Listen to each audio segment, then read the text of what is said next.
What's up, YouTube? Ultra Maximus here. I'm back with another video, and I just got back from the Colts game. It is football season here in America. The good old NFL is kicking back in. It was actually the last preseason game for the Colts, Indianapolis Colts, tonight, this Thursday night, and it was against Cincinnati Bengals, and we won, which is good. Got to see my boy Andrew Luck play only one series. That was kind of disappointing, but not really too surprised. I was actually surprised to even see him at all on the field, so it was kind of cool to see him out and see him throw a couple passes. So anyway, I got home and I thought, you know what? I was looking at some movies, release dates, and DVD release dates of some films coming out, of stuff I've seen over the summer and over the winter. Remaining of the winter, and I thought, I want to talk about my Geek Movies of 2012, so at least up through the summer. So let's give a talk about those. So here we go.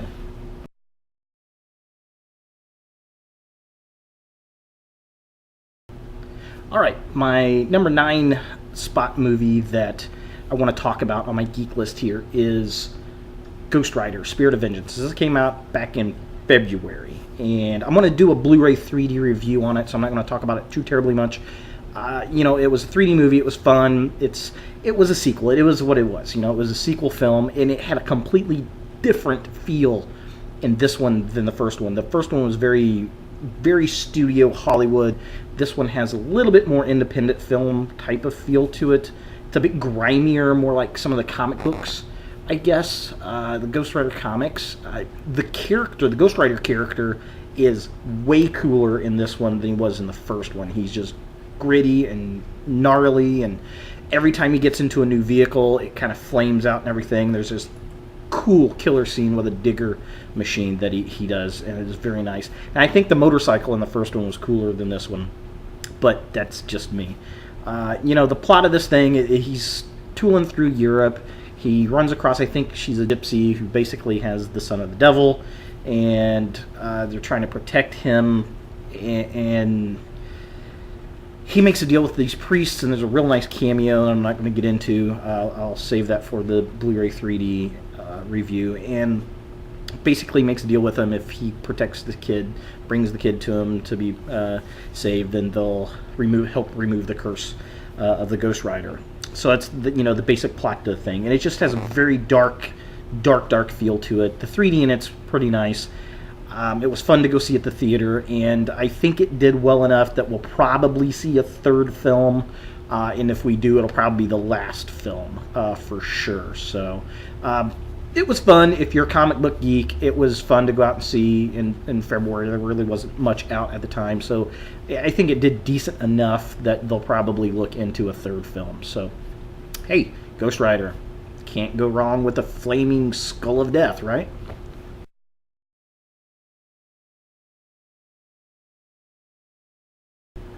All right, my number 8 spot for the Geek Movies for 2012 through the summer has got to go to Dark Shadows. And I was really iffy on this, and I ended up taking a girlfriend of mine out, and she wanted to see it, so we went and take a look at it, and I was kind of sketchy on it, because I remember the old soap, and I actually remember in the 90s they redid the soap, and I liked the one in the 90s better than I did the original, because I was, that was the first one I'd seen. I went back and watched the originals. But anyway, this one it's a little different. It's obviously kind of more comedic. A lot of comedy moments in it, but it is not a comedy. It is not making fun of the film. It's pretty violent, actually. I mean, he is a vampire, and he slaughters a lot of people in this film, and just kills and kills and kills and kills. Which was nice. I liked that. I liked how they didn't try to weanify him or anything.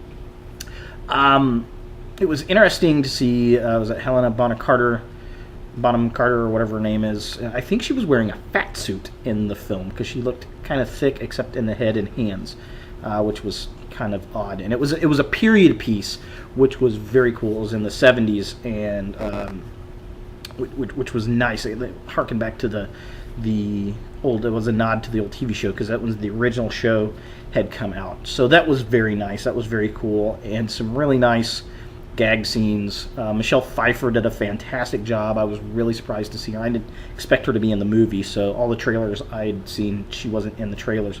So it was kind of fun to see her in there. And then the girl from Kick-Ass, Hit Girl, the chick that played Hit Girl, she's in the film, and she does a fantastic job. She's about 15 or so in this movie, and she just does a great job. I really look forward to seeing her in roles as she gets older and matures and really grows as an actor, because she's doing a great job now. She's going to be in Hollywood for a while, I think. So, but basically this film, Barnabas, he gets turned into a vampire by this witch who had fallen in love with him, but he was in love with somebody else, and she put a curse on him, and he comes back. She buries him alive, and he comes back, and he wants to reunite with his family and rebuild the Collins name, and the witch is there, and she's a competitor in business, and she gets back into this love triangle kind of thing. It was very, very, very interesting, very cool, with some really great funny moments. So this is definitely something I'll pick up when it comes out on Blu-ray for sure.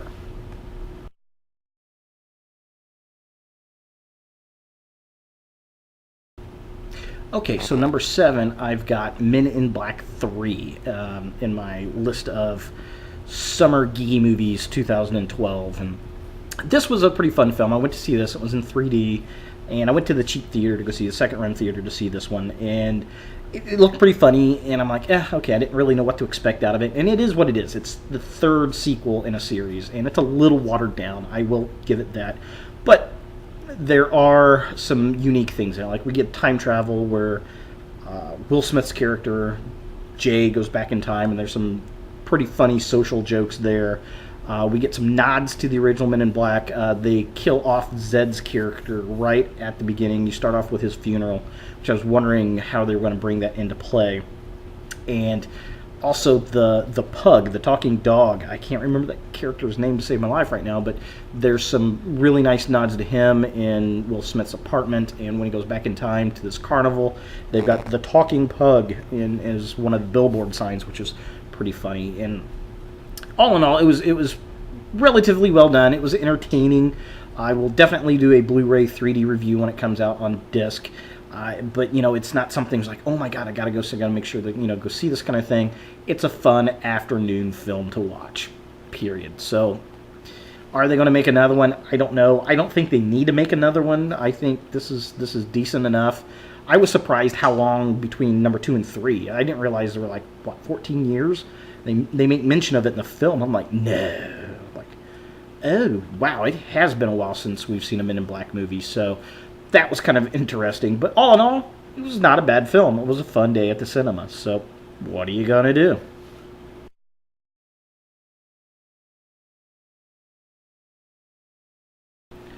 All right, number 6 of my Geek Movies for 2012 actually came out in February.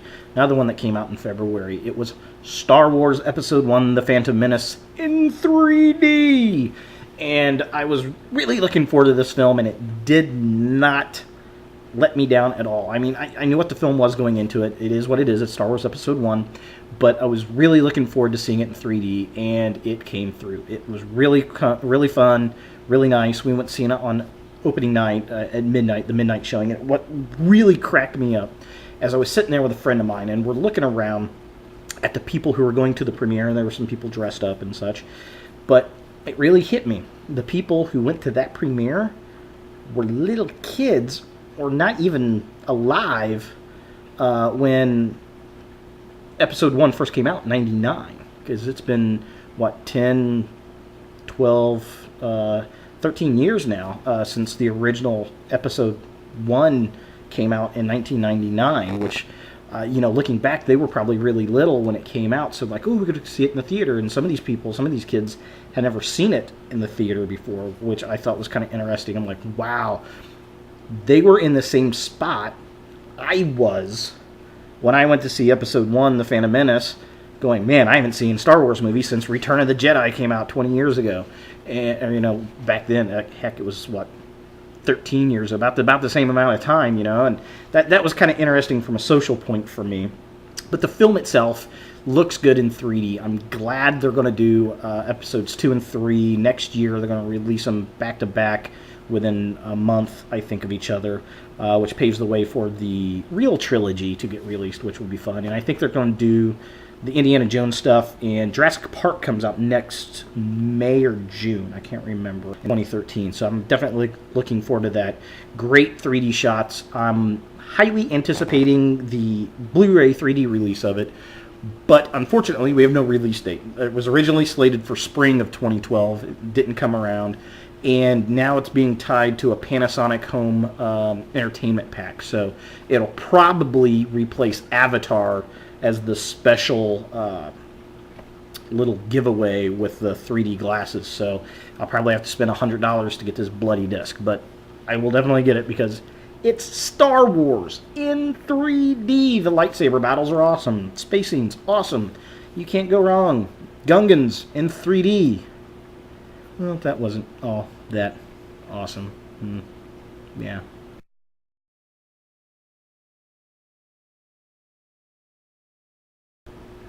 Okay, so number 5 on my list for Geek Summer Movies of 2012 goes to The Dark Knight Rises. And I tell you what, I went into this film with lowered expectations, and, well, it satisfied those lowered expectations. I didn't think this was all that great of a film. It was a good movie, don't get me wrong. I enjoyed it, but it wasn't The Dark Knight. And The Dark Knight was Chris Nolan's swan song. Period. You're not going to get any better than The Dark Knight. This film was decent. It was kind of long. I went to see it in the IMAX theater, which was nice because a huge chunk of the film was done in IMAX. And, I was watching a video review from Kal-El Prime right before I went to go see this. And he pretty much hits the nail on the head with this statement. He said that this wasn't a superhero film. This was a war movie, and it just so happens 3 of the characters wear costumes. And he's right. I mean, you could take the costumes off of those characters, and it would not change this movie at all. Not to say it was a bad movie, but it wasn't a superhero movie, and that's what I wanted, was a superhero movie. I didn't think there was enough Batman in the movie. I didn't care for the whole Robin bit going into it. That character was just kind of blasé. In fact, you could probably have cut that entire story plot out of the film, made it shorter, and it wouldn't have made a difference to the plot. Unfortunately. Now, there were some things that really pleasantly surprised me in the film. Bane, fantastic. I loved that character. He was great. He wasn't the comic book Bane at all.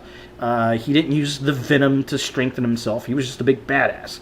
He used that mask to help dull the pain, essentially, from his traumatic experience in the past, which is kind of But the character was phenomenal. He was regal. He was intelligent. He was articulate on the scenes that you could hear him.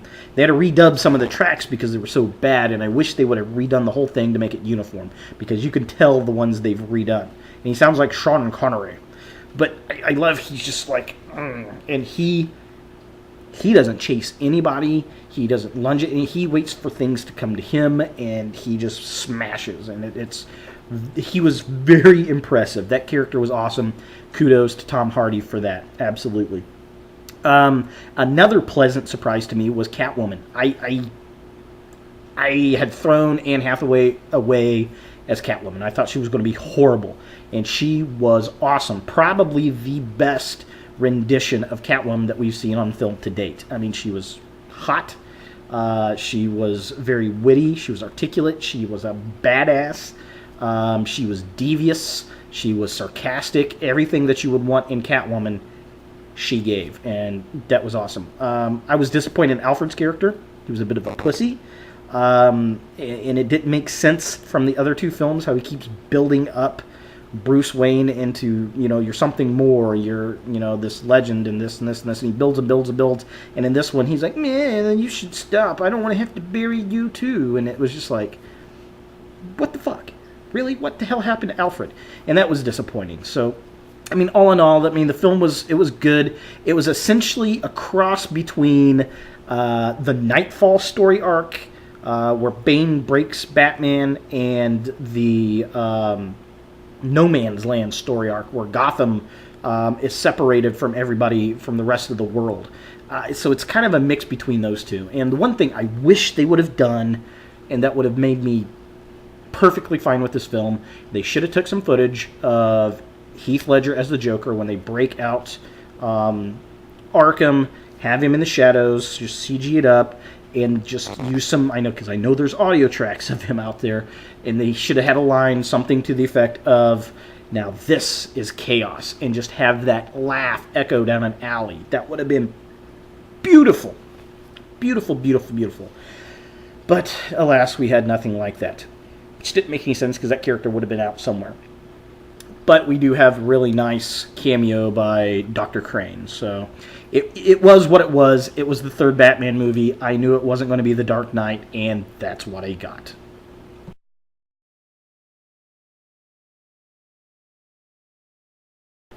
Okay, so number 4 on my Geek Movies for 2012 goes to Prometheus. And I did not get to see this in 3D, unfortunately. It had left by the time I was able to get to go see it. But I did sit down and watch the film, and it is a very, very good film. It's not the original Alien, that's for sure. We kind of see an evolution of the Alien character, and it goes very, very quickly, which was kind of weird. But it kind of makes it more of a bioweapon, which is, I think, what Ridley Scott was trying to go for in the film. And he definitely captures the feel of that universe in this one, but this is more of a grandiose, like, space opera type deal, and not the horror thriller that the first one was. And it kind of sets up the events for the first Alien film, but it doesn't. They're a little off, and they're a little different. It is not a direct prequel at all. But it does it's in that universe, and it does kind of lead you to, okay, this is what happens, and this is what that space jockey character was. I was thinking that it was going to be the spaceship that they find, but it's obviously not. The one main actress, she was awesome. I cannot think of her name to save my life. I've never seen her in anything else. Charlize Theron, smoking hot, does a really good job in this film. The black guy that plays the captain, I've never seen him in anything, and he was fantastic. I hope to see him in some other films, definitely. Fassbender was a great android. He was soulless and emotionless. He almost had this sarcastic kind of feel and resentful feel, but he was so soulless. He just was doing what he was told, and couldn't care less about life at all because he wasn't alive. And there's some really interesting things about confronting your creator, and they're talking about the humans want to confront their creators, which are the engineers or the space jockey from the first one, and the robots, and the humans are just kind of down talking this robot, like, yeah, you wouldn't know, you're just a robot. And he was like, well, maybe you don't want to hear what the creators have to say.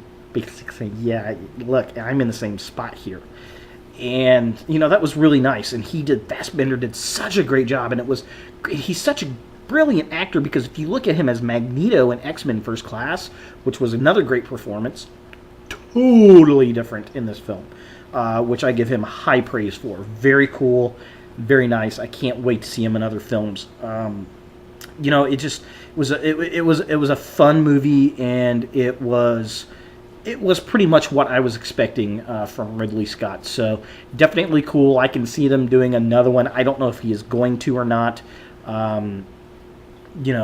But it was definitely a fun film. I can't wait for it to come out on Blu-ray 3D and take a look at it in 3D.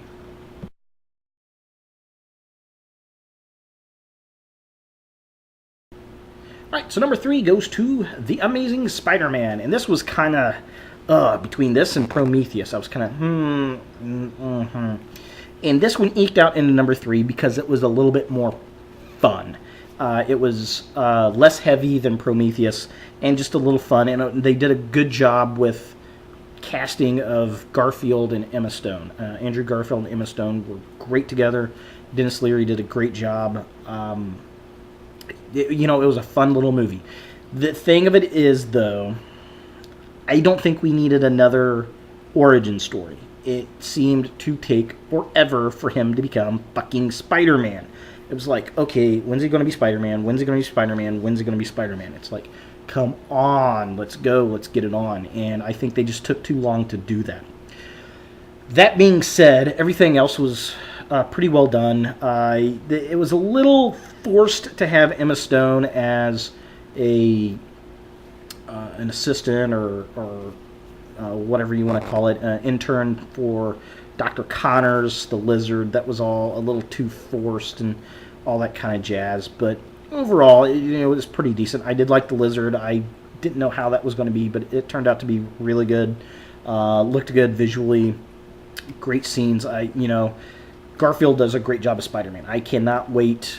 He was a mouthy, emotional teenager. I mean, and that's what Spider-Man is, and that was great. And they went back to the old web shooters, his original powers, because the Sam Raimi films, while I do like them, they were more the powers of Spider-Man 2099 and not Spider-Man. So it was kind of nice to see him go back to that.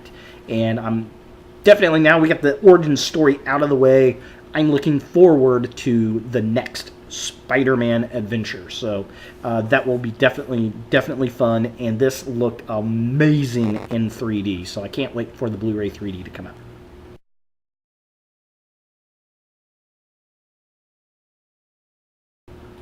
All right, so the number 2 list goes to The Expendables 2. 2 on the 2. Woohoo! Yeah, this was a great film. It's still the number 1 movie right now in the world. It's raking in money right now. It's awesome. The first film was great. I really liked it. You had all the old action guys in there, and this does the same thing, and we add a couple more into the mix. It was funny. At one point, I'm realizing, hey, the entire ownership of Planet Hollywood is on screen. Van Damme, Willis, Schwarzenegger, and Stallone.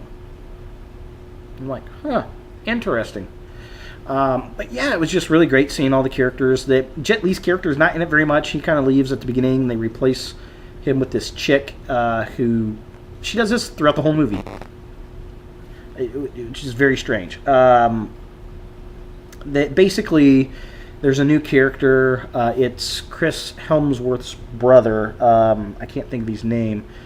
But he's in the beginning of it, and he ends up getting killed, so they're basically avenging Jean-Claude Van Damme's the bad guy, and he does a really good job as a bad guy. He's a sadistic bastard in this film. Very violent film, over the top, fun, action. If you like 80s action movies, this is it. Schwarzenegger delivers some great lines. We get Terminator jokes. We get Die Hard jokes. We get Rambo jokes, and we get Chuck Norris telling a Chuck Norris joke. Fantastic. Yeah, it was really good stuff, and it was funny because it was Chuck Norris was talking about how he wanted to be PG-13 and this and that the other, and his scenes are the most violent in the film, which is like, come on, really, dude? You really thought you were going to get away with PG-13 with the scenes that you've got going on? And it's so funny because he's so squeaky clean and cheesy when he comes out, and he takes on a whole army by himself. He's that awesome. So, yeah, definitely fun. It's still at the theaters. If you haven't seen it, go out and see it. It's a great Saturday afternoon matinee all day long. So, check it out. I can't wait for it to come out on the Blu-ray. Good stuff. Good stuff. Can't say anything bad about this film.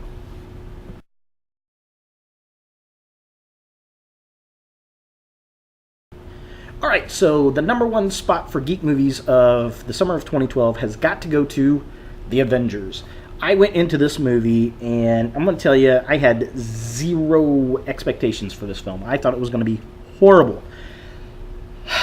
Pleasantly surprised. I walked out happy with this movie. Josh Whedon did a great job. Of course, I'm a big fan of Angel and Buffy. I thought they were great TV shows. I like that kind of humor. He had good action, humor, geekness, all that kind of stuff. And that translates well into this film. Robert Downey Jr. steals this movie. But it's really the interaction between Captain America, Iron Man, and Thor. Those three together are awesome. And this whole movie is, and the commercials are bullshit of what the film is about, because the commercials are all about this big end battle and in the trailers, but the film is actually about character development and this team coming together, and they don't fit at all, and they've got to find a way to do that, and they do through the movie. And Scarlett Johansson is so hot and such a badass in this film that it's amazing. I'd like to see her character get her own movie. Absolutely. The guy who played Hawkeye, he was pretty much worthless. I didn't like the character. I appreciated the fact that they kind of make him a villain, and they go into the villain background of Black Widow and Hawkeye, but he was worthless. I didn't like that character. He didn't even have a costume. It was just dumb and lame, and he's in the new Bourne movies, and I don't like those films, and I have no intention to see him in that. So, yeah, I could have lived without him.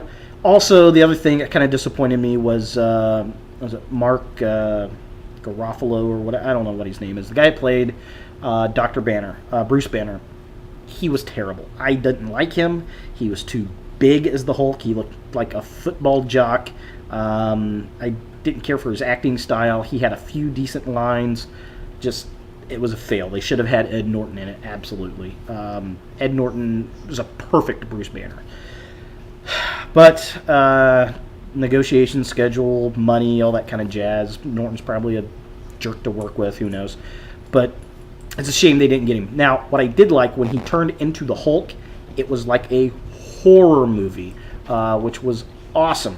And the way it built up at the end, I was real sketchy about the alien invasion at the end, but it wasn't too bad. It was pretty nice. It was fun. We went and seen it at the IMAX. Just fantastic film. It's going to come out, I think, in October. It comes out on disc, so definitely looking forward to that. The biggest surprise of all summer for me. I thought it was going to be garbage, and it turned out to be my favorite film in the summer. So there it is, guys. My top movie choices for 2012. There's still a few other films. I've got the Underworld movie on Blu-ray 3D I still haven't watched yet. I want to check that out. I still haven't seen Ted. That looks absolutely hysterical. And I still want to see Total Recall. And then Dread, I think, is coming out. So, I'll talk about those films in the future, I'm sure. But there it is. The summer movies, the geek out moments I did this summer and early or late winter over the cinema. So there it is. Thanks for watching, guys, and have a great weekend.